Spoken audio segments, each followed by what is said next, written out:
All the talk for fight of the year is always around Pereira or Topuria, but today I think it's time to give some respect to the fighter of the year from each UFC weight class. Top 10 respect moments in the UFC. Dodson's Corner, dishing it out.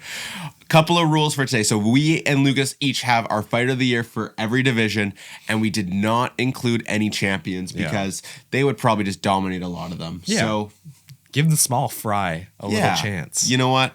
I think most of my guys are ranked, if not all of them are all ranked guys. I think mine too. It's hard to say someone's the fighter of the year, like if you have 3 wins over trash cans. Yeah, exactly. And someone has 3 ranked wins. Exactly. Like I would have picked Shamil Gaziev for heavyweight, but he got a heart attack, so I couldn't.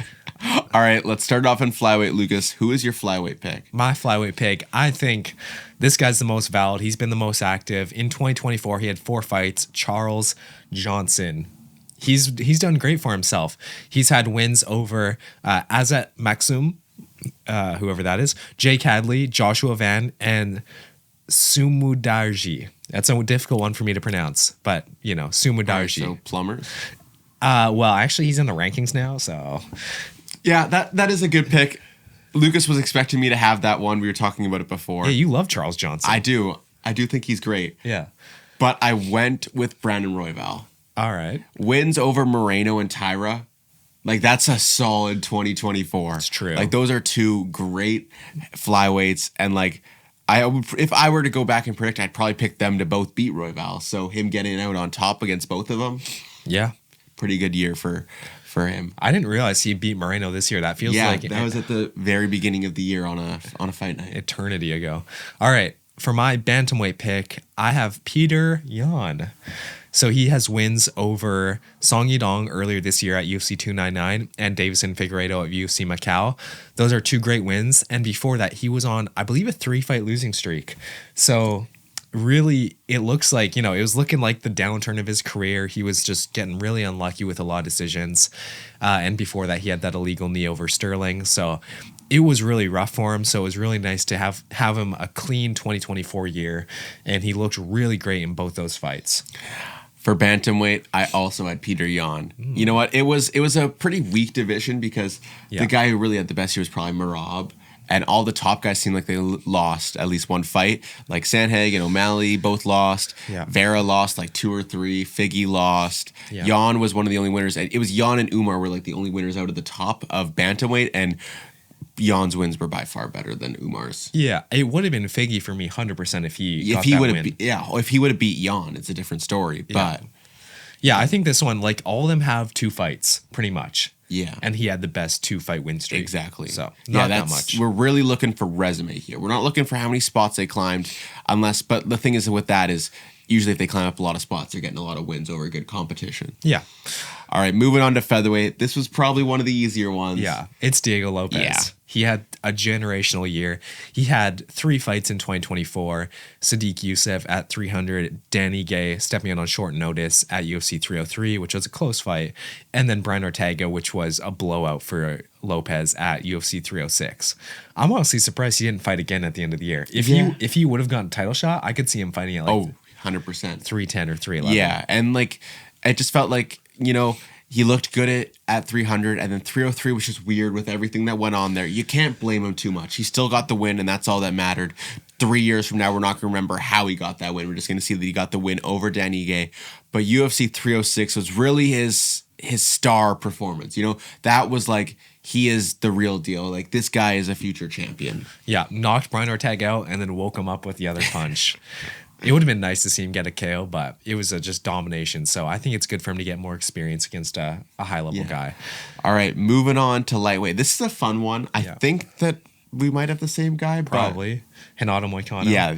Dude cooked. He cooked this year. I forgot he had 3 wins. Yeah, I forgot about the Drew Dober win. Yeah, which was solid. Yeah, I only remembered the comeback win against Jalen Turner, which was like a pretty iconic win because Jalen Turner is an idiot. Yeah. 0 IQ, and then he fought BSD and just mauled him. Yeah. Good year for Moicano. One of the biggest, not a new star, but he took a while off. He took 2 years off. Yeah, he wasn't in like that, the media presence the way he is now. And now every day on your reels or your Twitter, you'll see a Money Moicano. something from him. Yeah, or the podcast clips. Yeah, exactly. Yeah, he's done good for himself. He's on the way up. Yeah. 2025 is going to be nice and good to him. Yeah, hopefully, unless he gets absolutely destroyed. Because, you know, you look back at his resume, and as soon as he starts facing the high-level guys... Destroyed. Yeah. Dariush going to destroy him? No, not Dariush. Some other guy. Maybe not even Chandler, but who knows? All right. Next up, welterweight. This one's pretty simple as much as it pains me to say it, Lucas. Oh, really? I thought you were going to go for Prates. No. Okay. You couldn't. These wins... They're better. We're talking about Joaquin Buckley, of course. Like 4 name value wins, Yeah. you know? Vicente Luque to start off the year in March. So he didn't even get an early start. Dude No. started in March, which is crazy. And then Ruzaboyev, he made that insane turnaround time for his hometown, St. Louis. Yeah, I didn't realize how quick of a turnaround. It was like... March, April, May. I think it was like 6 weeks in between. Crazy. Dude didn't even have a camp. And then Stephen Thompson in October on that 307 card, getting the performance of the night. And then Joaquin Buckley versus Covington, the Tampa Bay card, which he just destroyed. Covington, doctor stoppage. All great performances, 3 of them by KO. So, Yeah. I mean, Carlos Prates had highlight finishes, which they looked better, but the competition wasn't the same. No, especially when you get those 4 wins. And it pained me to say it was Buckley, but Game's got to respect Game, and you got to give people their props when they deserve it. For sure. All right, moving on to middleweight. We'll see if we have the same one here. Who do you got for middleweight? Oh, it's the channel GOAT, Sharon Magomedov. Oh, that's the wrong pick. No, it's not. Okay, tell me why. Well, he has 3 wins this year.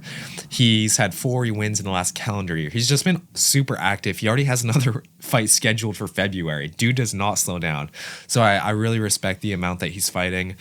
His first fight was against Antonio Tricoli, Mackenzie Dern's former boyfriend. He got the KO in round 3. Wasn't like a highlight performance because he took so long to get a walking trash can out of there. But he did get the performance bonus somehow. And then he had a really good performance against Mikhail Olachechuk. He got the fight of the night bonus for that as well, but it was a decision.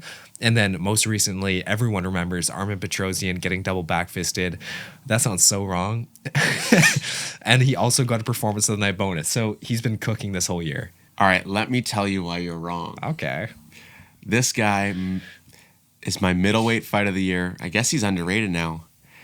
Can we talk about Imavov's year in middleweight? Did you look at Imavov's? I didn't know. All right. I don't really remember Imavov. Started off the year, Roman Dolidze. All right. Got the win over Roman Dolidze.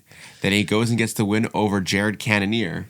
And then finally, his third win was over Brendan Allen. Those are 3 ranked middleweight wins. Those are 3 solid wins. No, it's good. And obviously it's Imavov, so you don't really care, and his fights are so boring. But I couldn't give it to Sharon Bullet. I wanted to find anyone who wasn't Sharon Bullet. I didn't think you were going to give it to Shara Bullet, so that's why I went with him. Yeah, fair Gotta enough. Spread the love out. Who's your these last 2 were so tough. Really? Oh, well, yeah. I guess they're the worst divisions. Yeah. All right, moving on. Light heavyweight. I went with Ankalaev. Okay. Yeah, I thought that his win over Rakic was mid, and then he got the KO over Johnny Walker. Yeah, more like mega mid Ankalaev. Got him. Put it on a shirt. Facts. We actually should. I'd wear that. For my light heavyweight pick, I went with Carlos Olberg. He had wins over Volkan Oezdemir more recently, and then Alonzo Menafield earlier on in the year.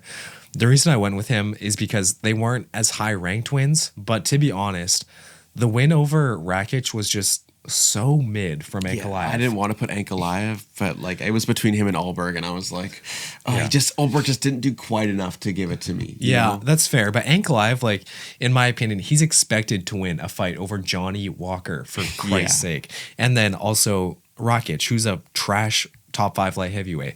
Olberg is still like in that phase of his career where he could tumble. Mm-hmm. So the fact that he did pick up 2 solid wins in the rankings, I gotta respect it. Yeah. All right, moving on to our final weight division of the episode, heavyweight, Lucas. This was so tough. Yeah, I don't know if anyone went 2-0 in heavyweight this year. They did, and I found him. Who'd you go with? Surprisingly, it's Jairzinho Rosenstrike.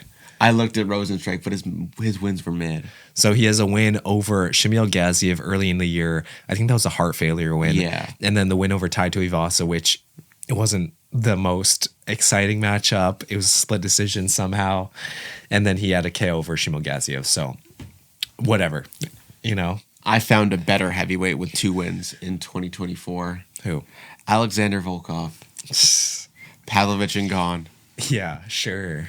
But, I mean, the Pavlovich fight, him winning that, even though it wasn't the most exciting fight, everyone kind of counted him out. Pavlovich was looking very dangerous, went out there, won that fight, and then arguably won that Gone fight. And there was really no one else to put for heavyweights. So Dana repaying him is giving him heavyweight fighter of the year. Not even like arguably won. He just won that fight. Yeah, he just won it. Like everyone knew it. Everyone knew it. When your opponent knows it, it's like Gone walked out of the ring, bro. Yeah. Everyone knew. Everyone knew. But all right, that is going to do it for us today. Make sure you guys go down to the comments. Let us know who your fighter of the year in every division was. And while you're down there, make sure you guys hit the like button and subscribe. And we will see you guys next time. Peace. See ya.